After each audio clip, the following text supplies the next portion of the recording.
Adam, were you ever told a story that you believed as a child, but it wasn't true? I can't think of any. No one was lying to you? I'm sure somebody was lying to me, but I can't think of anything specifically. I was just thinking, I brought it up because I was thinking about my friend who, his name is still Nick, but his name was Nick. It was also Nick. And he told me that he had a plane, like an airplane. Okay. And he lived in a really small house, but I would go over there and be like, "Where's your plane?" And he'd be like, "Oh, it's in the shop." I was probably like, I don't know, 7. Yeah. And I believed him. Yeah. Like, he told it so... That's incredible. He told that story so well. He would explain, like, the features inside. It was like a private jet, basically. Okay. There's no place that he could have been parking this thing at his home. Do you know much about Nick's family's wealth status? No, there's no wealth. I mean, no offense to his parents if they listen to this. I wouldn't consider them private jet owners. No offense to Mr. and Mrs. Nick. Yeah. But no offense to private jet owners? Offense, no. Yeah. There's because some of our fans have been like talking about their private jets. True. And we need to start to become their friend. I know. I don't want to offend those people. But I was thinking about how there's a lot of times we want to believe a story. Yeah. Like, something that you hope. I wanted to go on that private jet. Fully until later into my 8th grade year, I was fully living in the reality that I would probably play in the NBA. Yep. And that was a story you told yourself. Yeah, that was a thing I believed. And there's a lot of evidence that wouldn't have been something I needed to believe. Yeah. But I just thought that was true. And I didn't really know anything. I acted like that was going to happen. So if people asked me what I was going to be when I grew up, that was what I said. If before you went to high school? Yeah, I would go to, throughout the summer, when I was like in 6th grade, I rode my bike into our high school gym every morning at like 6 a.m.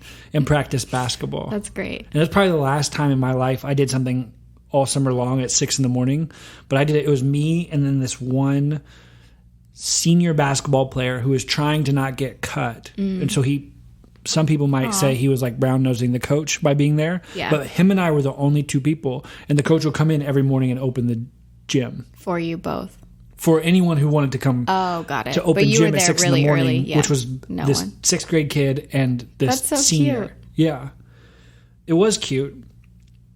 And I believed that was what what I was going to do. You're like, oh, obviously if I'm an NBA player, I am the type of person who does this thing. Right. Those things that we believe, those beliefs or stories or whatever they are, make us, if they're good, if they're true, they make us do stuff. They make us take action in some way, which is why we're talking about Stories. Yeah, storytelling. We're talking about storytelling today. Yeah. So if you read through marketing blogs, you read through some branding homework, pay attention to the way, like, people are talking about stories all the time, how stories grip people, how they capture people, how they are a great sort of like way to market and talk about your business. They're like, oh, you should use stories. But we're going to talk a little bit today about what that means and how that can be helpful for some ways to think about that. Because sometimes when someone's like, oh, you should just use stories, you're like, should I make up fabricated lies? Or does that mean I talk about myself? Does that mean I just, every time someone's like, well, what's your business about? I'm like, well, when I was 6, I started what is my story? What does it look like? What are the important parts to tell?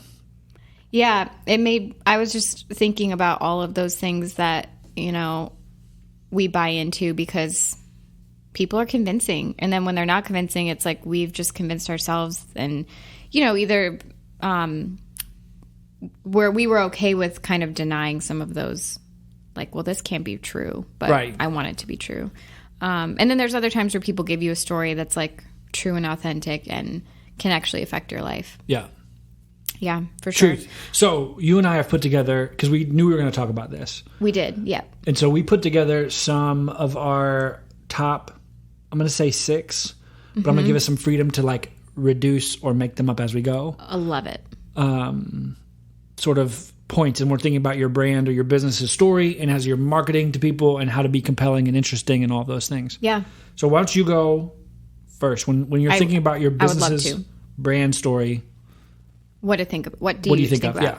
So I think the first thing I always think about especially with our clients, is you don't have to say everything that comes into your mind or brain or experience. Like, there's a lot of times where we sit down at the table with someone that we're working with, and they start talking about all their inspiration and like the things that they care about, and their frustrations, and all the times their business model didn't work, and all the setbacks that they had, and they can keep going on and on about all of that. And I think sometimes it's important for us to keep bringing those things up to them, or asking more questions and figuring out what people actually resonate with, because you don't have to include everything. You don't always have to tell everything that comes into your brain. You can curate that story. So as a photographer, I'm thinking today, because we just had a photo shoot today in the studio, and there's things that you've spent a lot of time learning and that our team has spent a lot of time learning, whether that's lighting or specific lenses to use or the way to position hands and arms and things like that. Yeah. And there's a lot of that stuff that's what you're focusing on when you're working on this shoot. Yeah. But that's not what's interesting to the client. Right. I mean, they care that work is happening. Right. And it's definitely not what's interesting to the person buying our client's products. Right. Right. So thinking through, it's like two in the weeds. Yeah, but it's easy as a business owner to think like, oh gosh, these are the million things going through my head. And then so when somebody says, how is it going? Or what's new? Or what is your business about? It's sometimes hard to not just word vomit all of those things. For sure. Sometimes people talk about having an elevator pitch or something like that, which is really just a concise way of talking about your business, which is kind of a nice fallback tactic or strategy if you have a million things going on in your head. I agree. It's hard to pull back. I think it's hard to pull back and say, is this necessary? Is this interesting? It's a real challenge. Like, why am I telling this part of the story? What about it feels... Because I think when you tell a story, you want a reaction. You want affirmation. You want to be seen and heard. And that's a very personal way to think of storytelling. And I think brands who tell a story, they should have a different goal. Yeah. What do you feel like tends to be missing, or a lot of people don't think about when it comes to the story that they tell? Yeah, so I think the biggest thing I remind people of all the time is that struggle is really compelling, and that building a resonance with your audience on what the problem or their struggle is, and resonance meaning they understand that I understand their problem. They feel like I understand their problem, or they feel like your brand understands their problem, and whatever that is, you feel like, oh, this brand gets me.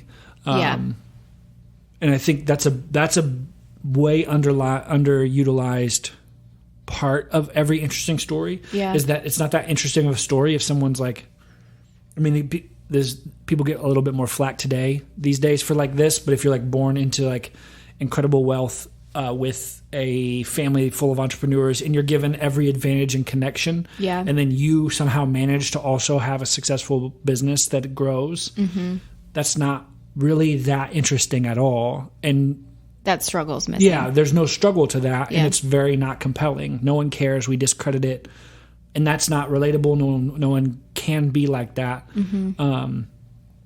That's maybe cool for like people who have kids who would like to give their kids that kind of advantage, but for those of us who don't have it, it's not that useful. And whatever that advantage is. So I think that struggle is something that people miss a lot when you want to talk about, like if we're trying to think of how do we market and talk about the Wonder Jam, it'd be easy to be like, oh my gosh, we're so great at all these things and all this, that doesn't help.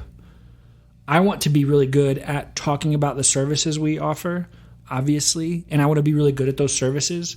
And talking about struggle doesn't mean I go tell people, here's the 18 things that are broken at the Wonder Jam right now. And I just want to tell you all of those so you'll love me. Right. But I do want our clients and customers to understand that I know what it's like to be them. Yeah.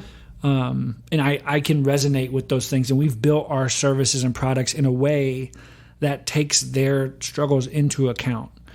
How do you do that, though, without, in infomercials where it's like, does your Tupperware fall out when you open the cupboard sort door? of like comical things. Yeah, like how do you talk about that without sounding gimmicky? That's a good question. I mean, I think as long as you just be... I think you can be gimmicky. I think that it works. Yeah. I mean, I think infomercials sell product because it's relatable to in a sense. It's to the point. It's pretty to the point. It's not trying to say like, are you not satisfied with your life? Buy this Tupperware lid organizer. Right. Like they're being pretty transparent and they're not trying to like pad it with weird promises or like fake perks, maybe that's just how I feel. I feel like a lot of, like, I was just on a website for candles and it was like, they made a pretty bold claim, like that it's like going to change your life, transform your living experience through these 3 candles. Yeah. And I was just like, everything will be different after that. Yeah. And there's been times in my life where I believe that. Like, I believe the story that I'm told. We probably have believed that at some point today. Yeah. And then there's other times where I'm Alice always says she believed 6 impossible things before breakfast. She was talking about the Facebook ads she was getting. Mm-hmm, definitely. It's probably true of us now, truthfully, for sure. But I just think about that a lot. Like, I think sometimes it can be hard to think about that messaging without sounding cheesy, and that's something I struggle with. And I think that candle company is like, the struggle is you feel boring, right, in your space. And sometimes building some kind of resonation with the struggle looks like saying it directly. Like, do you ever not like the smell of your candles? Yeah. We have better ones. Right. So it's sometimes being very direct and on the nose, but other times building resonance with the struggle is like, I think of Southwest Airlines did that thing is like, want to get away. Yeah. Which is like, that's just building this thing that is like, we all just... It's cool to like plan travel and whatever, but sometimes we're just like, I just want to go somewhere. Yeah. And I'm not getting picky. Yeah. And so we connect with, they know that maybe everyone does want to go to Miami or wherever, but really people just want to get away, want to do something different and new. And that you connect with that struggle. So I think it's just being mindful of it and being empathetic of this is what these people are going through. And so how can we speak to that? And you can speak to it through, defining and articulating their problem really clearly, but you can also speak to it through, if they struggle with this, give them something that's aspirational. Give them something that will, this is what they wish their life was like. Right. It makes me just realize how important, definitely design, photography, and all those things, but copywriting is so important to me as a consumer. And so I would say, because I think of it that way, I think anyone listening to this, just be really mindful of that voice and, want to get away as a price tier for Southwest is very key to communicate that. And it's identifying a problem without saying like, you're just tired of your job. You want to just take a trip this weekend. Right. Yeah, no, that's very true. It leads us to your next point. Yes. When you're thinking about stories and your business's story. Kind of piggybacks on that, which is... It does piggyback on it. If you think of yourself as the consumer, because you are, even if you own your own business and you're trying to figure out how to sell to other consumers like yourself, I always really challenge my clients to look at why they buy into the stories that the brands that they're loyal to tell. Like, why do you like the way Glossier markets their Boy Brow Gel, which is for your eyebrows? Like, why is it called Boy Brow? I think it's because it makes your eyebrows look like a boy's eyebrows, which tend to be like more bushier or like separated. Gotcha. Separated? Yeah, like it kind of separates it out and gives it that, I don't know, I can't describe it, but I'm pretty sure that's why it's called can't that. comprehend it. Sometime I'll show you a photo. I think it's interesting that I'm guessing like men are not their target demographic. Right. But that like a bunch of women would be, enticed by the concept of like boy brow. Yeah. I don't love that name. I'm just using it as an example. I use Givenchy's brow gel, and I don't know the name of it, but it's probably really bougie. It's the only thing that I own by Givenchy. So I feel like, as of the time of recording of this, yeah, who knows? And who knows if I go shopping over the next week? I won't, by the way. But anyways, I think that you have to start asking yourself, like, why did you buy into this? Because it's one thing to say, oh, I love the way that Target commercials, I love how I feel when I watch one. Start to really pick apart why. Like, is it the bright colors? Is it the music? Do you just like the feeling you have when you buy $100 worth of product when you don't really need to, and you're just like letting off steam and like shopping as therapy?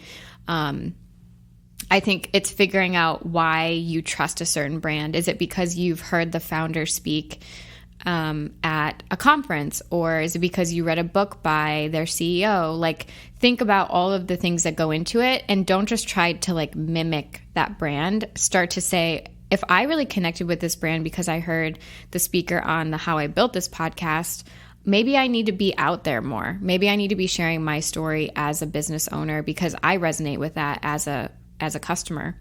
You might not be your ideal customer, but I think it starts to really give you ideas on how are you sharing your story, where are you sharing your story, should you be investing in the music, the animation, the design, right? Because you have to start somewhere, and you have to be really excited about it. Yeah, so, I think thinking through, why do you buy the things that you buy, and do you want to be like that? Mm-hmm. I think what kind of brand and business do you want to be? We just went through, or we're in the midst of. Mm-hmm.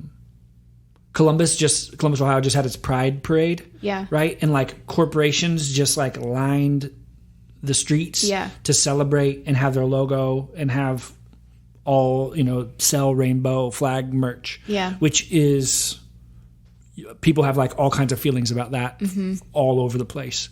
But if you look at those same companies, a lot of them are funding and paying for political campaigns of politicians who don't support the same people that they were putting their logo in front of at a Pride Parade. It's a really conflicting story, and if you don't take it deep enough, like, you can be tricked. Like, that story can try to tug at your heartstrings, and it's not built on truth. Right. And I think that is, we as consumers and business owners, we said this in the first episode, like, you have a responsibility that's greater than just make money. To not build something that makes people's life worse. Yeah. Right? Like, don't harm people. I listened to something where it's like, can we just all agree, like, making money is a goal. You're a business. Put that aside. Now talk about like, with your story, what are you perpetuating? Yeah, so I think there's that thing of thinking through your business and your brand. It's one of the things I struggle with. One of my struggles, or things that I work on actively with the coffee business, is the recycling or sustainability piece of all of that. Like, what's the point of having a locally what's the point of roasting coffee in Columbus, Ohio, and shipping it to my friends in Illinois when there's like 12 really good roasters that are within a mile of them. And so you start to think about, like, why do we need to do that? Yeah. And like, why is this part of our... And does my audience care about that? And what does my audience care about? And so I'm looking for, and I've been successful in finding a bunch of, but not acquiring yet, a bunch of compostable... I found other brands that are kind of leading the way in all of that. Yeah. And you're like, do I care about this? Right. Does this matter? And if it does, if your brand does and your audience cares about that stuff, you can take those actions. So I think there's a part of it of understanding what are the things that you trust, and then what are the things that your audience is going to trust. Yeah. And do you need to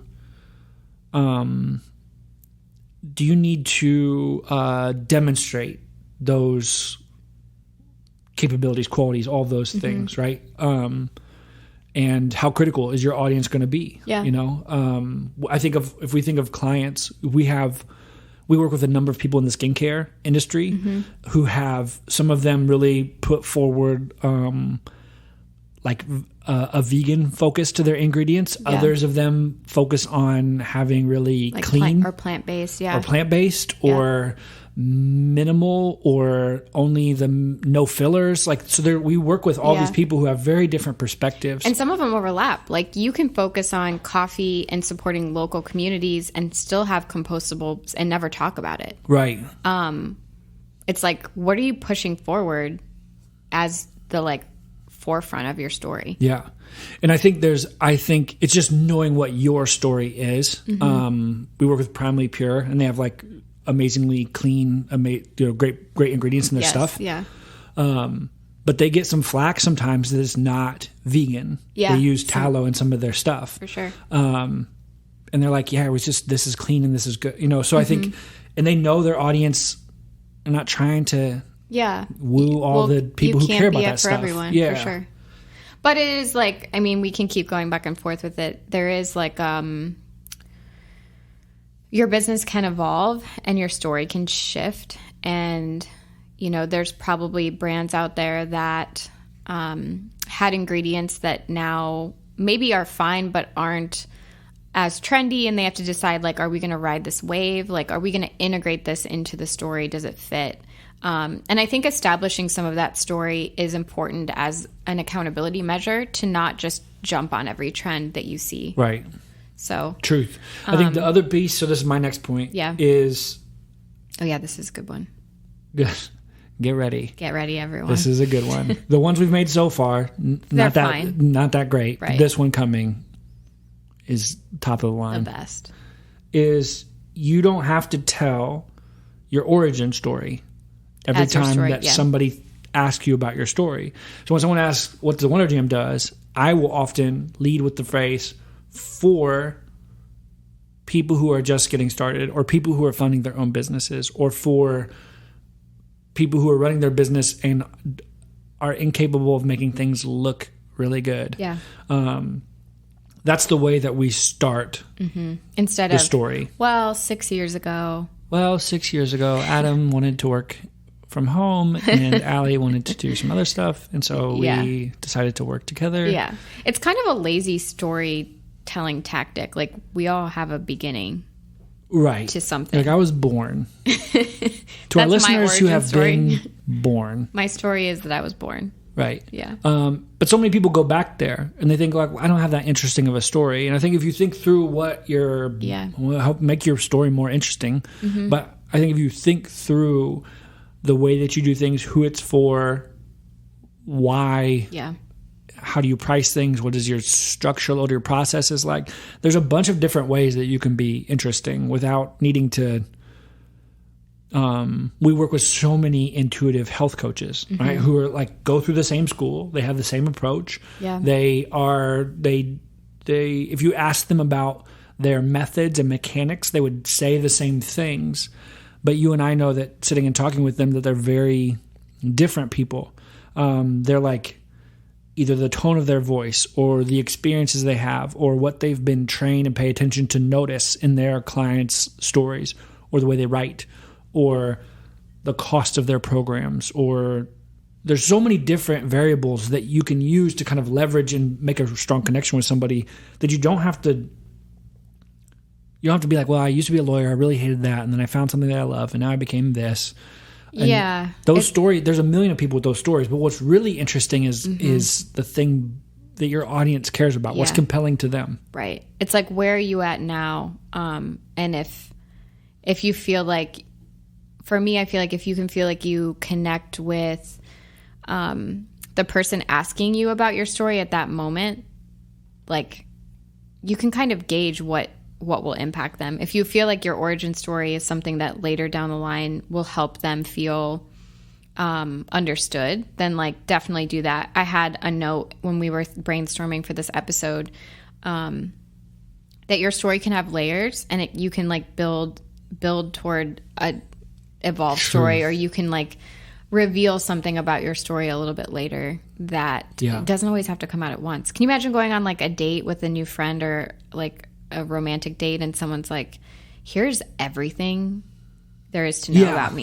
Yeah. We're done after. Like, if I'm going to be so good at explaining myself that you have no more questions. Yeah, and I think that's the point of a brand or a business or marketing is you want people to jump in deeper.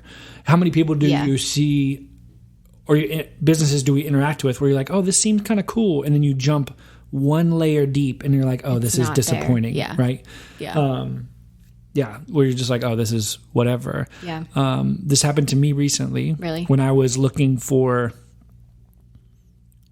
I was like really dissatisfied with my current coffee mug situation at home. Oh, yeah. You were sending me updates that day? Yeah. This happens sometimes. And I was dissatisfied, and I started doing some homework on what are more interesting coffee mugs or ones that would be more useful. So the story I was looking to solve as one is I wanted to make coffee by myself, and I wanted that mug, whatever mug it was, to be part of the whole experience. Because it just takes a minute for me because we spend some time. You spend the time on it, yeah. And so when I have like a lame coffee mug that came in a 4-pack that I asked for Christmas from Amazon, not that the gift was nice, but it's like they're 2 years old, they're beat up, and they like are the most meaningless mugs to me. They have no story to them. Right. And now I'm like, I want something that speaks to me, either aesthetically or functionally or something.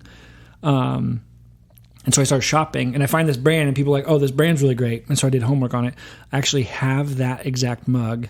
It was like a travel thermos, but it was from the brand that sells inside of Target. Oh, so you got it at Target originally. Yeah, so I got it at Target originally. Did that kill some of the story? Yeah, the whole thing. I was like, this doesn't matter. This is like a throwaway product. Yeah. This is something at Target that I buy when I'm like walking around. I'm like, oh, I could use one. Yeah. Right? Like, I don't care. Well, I remember when Michael Kors you started seeing a lot of their bags at like TJ Maxx. Yeah. Like dilution, like you can dilute your brand story to where just like people start to become very like numb to it, or they tune it out. And that story of, oh, I worked hard, I'm going to buy this, is accessible in a different way. That if that was always the story that pulled you in, that's great. But if you have to shift that, I think it can take a little bit longer for people. Yes. I think it's a very big deal. Yeah. It's like figuring out where are you telling your story, which is the best. But so for me, my coffee mug situation before was purchased based on the story of I would like to have better coffee mugs than whatever we had before. Yeah. And those worked, and they were on Amazon. They were cheap enough, and I added to my Christmas list to give my family a lower expensive option of buying me something for Christmas, and they chose that, and that's great. Yeah. And then also, if you're my family who bought me that, thank you very much. They've gotten really good use out of them. I think it was my mom. Thanks, Mom. Thank you. If there is but the news story is I spend way too much time and probably way too much money on my own personal coffee experience. That's not for Instagram. It's not to tell everybody. It's not, it's like for me, and then it overflows to you a little bit. Yeah. But it's kind of just for me. Yeah. And I want a mug that's like, this is the best one. Right? Yep. And so I think understanding who's your audience, what story do they care about, what matters to them. For sure. Is a big deal. Yeah. Give us your next one. Next step in the brand next story. Consideration. Next consideration. I like that. Well, when we were talking about Target, or like the story that's on that mug's website, and then the fact that they're in Target, or you won a Michael Kors bag 10 years ago and now you can get one and they're like, the display looks bad in TJ Maxx. Right. Think about like where your story is being told. Think beyond the channels that you love the most. So newsletter, maybe product descriptions, maybe it's like your about page, Instagram, Facebook, like Twitter, LinkedIn, Reddit, Pinterest. Like you have all these different places, billboards, radio ads, business cards. Like you could keep going forever, and it's figuring out where your story is being told and what content lives there and how is it connected, how is it different. We've all been there, right? Where you follow a brand on Twitter, Facebook, Instagram and all the content's the same at the same time. Yeah. Why follow them on 3 different channels? That's obviously a very like social media focused example, but just be thinking of where your content lives and how are the people in that arena different? What do they want to hear about? What kind of content resonates with them? And then what actually is like working for your business? Like what is converting? And there's so many things you can do to test now to actually get real data behind what resonates. I think so much. The other part of it I think about a lot is where are people talking about it. And so all of our business comes from referrals almost. And that is happening. I had a phone call today with a gentleman 2 people who have never hired us before, but have worked inside of businesses that we've worked with, had told him, he was like looking for somebody with our sort of type of services, had told him to hire us. He emailed us, didn't call anybody else. And then what else did he do? The way he described what he needed help with is something that we definitely do. Yeah. But the way he described it wasn't any of the services offered on our website. Interesting. And so he snuck, not begrudgingly, but like he leapfrogged every story that was on our website, everything that was on our social media, everything that was wherever. And trusted a source. And trusted those 2 people who were very close to him. There was like, you need to talk to these people. And that was where he started.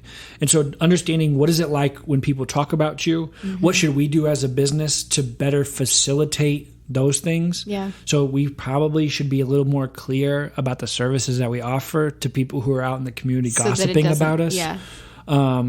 We should be, there's all kinds of implications for that being the way people find us. It's the content, it's where our story is told. Yeah.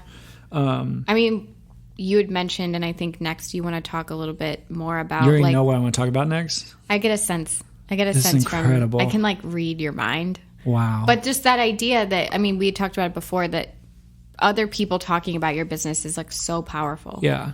This is my final point on the considerations. I actually think this one's the best. Okay, good. So everything strike else the record. Yeah. If you can, just fast forward to this part of the podcast that you've already listened to.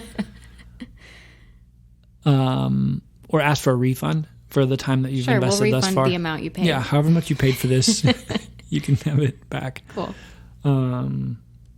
If somebody figures out the percentage of their like month that they spent listening to this on like Spotify, and they're like, "Well, I spend $14 a month on Spotify, so you owe me like 3 cents." Yeah. Anyways, sorry, that was fully a waste of time to talk about. Is that other people talking about you is the best way and the most believable and strongest way that you or your brand or your business or your story gets told. Truth. And so if we don't ever talk about us, but only all of our clients we've ever worked with talk about us, we develop a really strong reputation in the world. But if only we talk about us and our clients never do, then that's a sad business. Yeah. Yeah. Can you imagine like your favorite local gift shop? I don't know. Yeah. Some sort of boutique that's like... Let's say favorite local coffee shop. Cool. Favorite local coffee shop is like, we are so awesome, but like no one recommends them. Like there are places in town where you're like, I never hear anyone talk about this. And it affects, they could be posting on every social platform and like really like their website is just like amazing. But if you're just like, why have I never heard someone talk about how good this place is? It does make you think differently about what kind of story are they telling and is it true? Yeah. Yeah. If you come to Columbus and you say, what are the best coffee shops? I'll give you a list of like 3. I'll give you a list of 3, but I should maybe give you a list of like between 3 and 6. And I would tell you that like after 6, there's a pretty significant drop off. And if someone's like, well, I like this one, I'll be like, well, it likely doesn't matter because I've been to all of them, or no one talks about that. Why would no one talk about that? Yeah. It's just not believable. Yeah. I think if you're a business that doesn't have a lot of, is brand new, I think really maximizing those early customers or maximizing your relationship with some kind of influencer or partner or any of those things is critical. One of the things that we're doing in the moment, like yesterday we started this at the Wonder Jam, was we looked at our entirety of our marketing expenses, everything we spend, and that's including like website hosting and Facebook ads to promote our workshops Yeah. and just anything that gets tagged under marketing, our full budget for that, and thinking through, is there something that we can do Like better use these funds, or it's more creative? Why are or we? that maybe like gives Facebook slightly less money than normal. Yeah. Or whatever. Yeah. Could we give someone on our team $200 to throw a party? Right. Or something like that, Yeah. right? Yeah. And that becomes interesting. And maybe that's a better way to develop stories and develop a brand and develop That's so true. some kind of interest in your company, rather than being like 10,000 people in the city know and saw some alert that our workshop is happening on Thursday. Right. Yeah. Yeah. Yeah. Like sometimes that authentic storytelling isn't the easiest, but it also sometimes isn't very fun. It's really challenging. Yeah. Yeah. It's really Sometimes challenging. it's like it's hard. So yeah, I think it's hard for me, it's hard to remember that the story that's in your head isn't always so obvious to other people. And the stories that you kind of sprinkle out into the world, that's still probably not enough. Like people are so distracted, they're so busy. And so I think it's good for us to get a sense of what our story is, curating it, being okay with talking about some of the struggle, not always defaulting to just the origin story.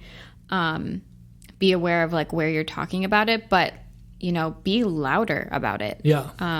A lot of times we'll see friends who own businesses in the community, and we just, we sometimes have our heads down, we're working, and we don't realize that they're doing something, or there's a special, or they're hosting an event.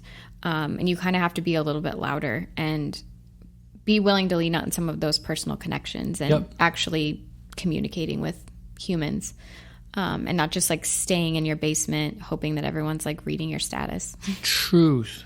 If you're in the spirit of talking about stories, as a child, or even persisting up until today, what are some of the most like foundational, either like maybe like mythical, what are the stories that you resonated with the most, like that inspired you, compelled you, made you be like, ooh, I think I can do this? Whether that's a story of another business or a creative person or a Disney movie of some kind that you felt really like inspired by. Yeah. I'll go first because I didn't prep you for this question. But mine, so there's a couple that have always just been incredible for me.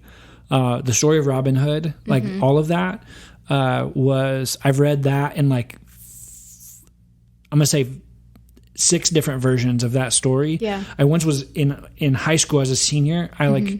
There was a really cool design of the Robin Hood book, but I found out it was like for children. Yeah. Or it was like for, I'm going to say like 12-year-olds or something like that. So it was written like very simply. Yeah. And I was like, I started reading. I was like, this is a bummer. And I finished it. Yeah. Because I was like, I kind of like this. That's cool. It was like the Disney version of that. Yeah. Versus like the old English version is like tough to read. Yeah. Very different. Yeah. But still really cool. Different perspective. Yeah. Yeah. So I was like that one. What did you like about it? Oh, I like that you, we'll probably get into this, and like all of us, there's like a hero who doesn't follow the rules, is combative with authority. Yeah. A little bit is, breaks the law, but like for good, for sure. Yeah. My other favorite story of this is, well, these are just like, I thought of these as we were talking. When you were talking about the fake thing when you believe that your friend Nick had a plane, I was thinking of these fictional stories that I resonated with a lot. The other one was the movie. It was like Tom Cruise Last Samurai. Yeah. But like through the whole thing, he was like a bad dude who figured out some good stuff, but then stood up to authority at the end. Though it is sort of odd. Tom Cruise being a samurai is like an odd thing. Yeah. And then the book, The Sword and the Stone, like all of those you old, love that. Yeah. That's like the tattoo. Yeah.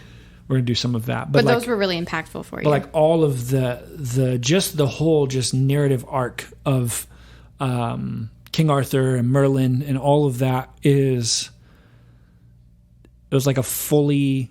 It wasn't like the high school quarterback, right? It wasn't like the Prince. It was like, Right. here's a person who's like a normal Scrappy, person, yeah. scrappy person who Yeah.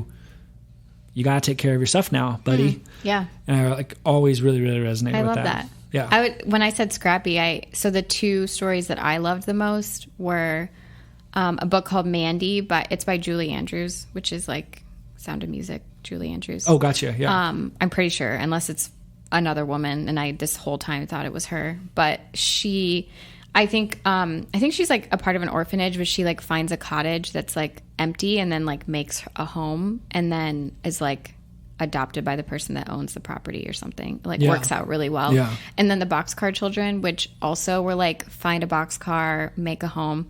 I don't know what that means about me, but Wow. it's scrappy. It's like, but it's something about I think like good. finding your own, like what is home to you, and like independence. And I think I was obsessed. I mean, with I think a listener could probably tell you what that means. I mean, there's like that's like a pretty similar thematic two things for sure. Yeah, it's very, very similar. What's thing. wild is like as a adult. So I have like all of these things that I idolize or connect with a lot are people who are like do important stuff, end up with some kind of probably notability or like respect or whatever. Yeah. But ultimately, it's people who aren't, and yours is the same. It's like, it's not people who are just like hyped about like flashy, having a nice car. I know. Right. It's like kind of, I mean, mine specifically is very like minimalist. I also really loved like Little House on the Prairie. I'm probably just destined to like eat from like discarded plates and you're like, destined for it. Churn my own butter or something. I just haven't fully. You're like, destined to eat from discarded plates. That was like a thing, you know. I can think of several examples in your very recent history where that kind of lines up. Really? We'll have to discuss that. There's like next strong week. leftovers, you know. It's like true. a big deal for you. And I love making a meal with just like whatever I have. Yeah. That's pretty much where it ends, though. I can't think of other times where I'm really like embracing like living in a boxcar train. You were recently making leftovers. Yeah. And you... Yeah. Okay, I have to tell this story. Like, it's my own story. It's like all I could think of. I had leftovers from dinner out at a restaurant, and it was like completely contained in the container, and I tossed it was in a styrofoam sort of like take home carry out thing. I tossed it in the garbage, and like within 2 minutes I was like, wait, actually I think I want to eat that, and I like pulled it back out, and as I did, it just all fell out into the trash, and I was like, I'm not going to eat that. You announced it to me before. You're like, so I'm going to get into the trash and I'm going to get this thing, but it's still in the box, so it's okay. It's not gross. And then I look over and you are like rummaging through our trash can. Yeah, that's so That's gross. very Boxcar Children-y It is. of I'm you. just trying to fulfill the stories that I believe Your destiny. as a kid. Yeah. Yeah.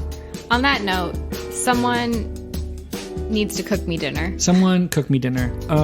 Thanks for listening. Yes, thank you. We love you. See you on the internet. Bye. Bye.